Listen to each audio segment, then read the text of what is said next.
के तोहरा सजाई हमर बारे के तोहरा सजाई। देखिए हमारे भाई अभे भैया करेगा के टुकड़ा हलो या और कृष्णा भाई तीनों जगह के जोड़ी हमेशा प्यार हमारा मिलेगा। पंकज जी हमारे भाई भैया राजीव राय हमारे भाई दिल के करेगा हलो हमरे सीए साहब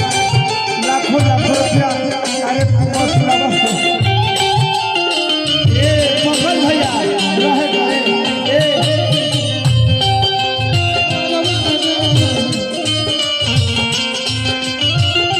के करीब भले 3 भाई माने जाना हमें 6 भाई माने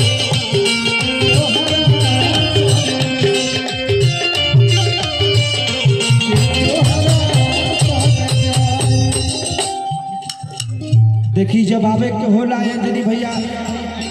बहुत पुरस्कार हमारे भाई कैमूर जिला चंदन यादव सभी लोग पुरस्कार दे स्वागत अभिनंदन अंजनी भैया आवे के मेरी देखी दुनिया में सोनू जी प्रेम एंटरटेनमेंट के मालिक रवा बानी आवे के मेरी दुनिया जानेला आवे के बेरिया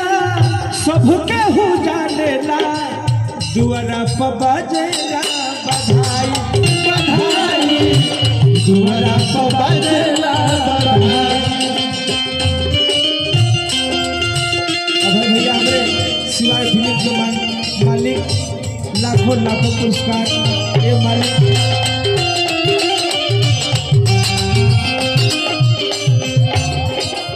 देखिए हमने के 3 जिस्म एगो जान हो आज हमने के कहीं जाई न जा कृष्णा जी बारे चाहे पंकज भैया भैया हमने के कोनो काम सलाह से करी न जा आज प्रेम ही तरह बना रहो है बाबू शत्रुघ्न भैया आप एक के बेरिया सबके हो जानेला दुआरा पर बजेला बधाई बधाई दुआरा पर बजेला बधाई। अरे तार प्यार चाहिए कभी लाखों लाखों भैया हे भगवान हमारे भाई से अगर मुखिया बना देगा आज माइक में टीवी में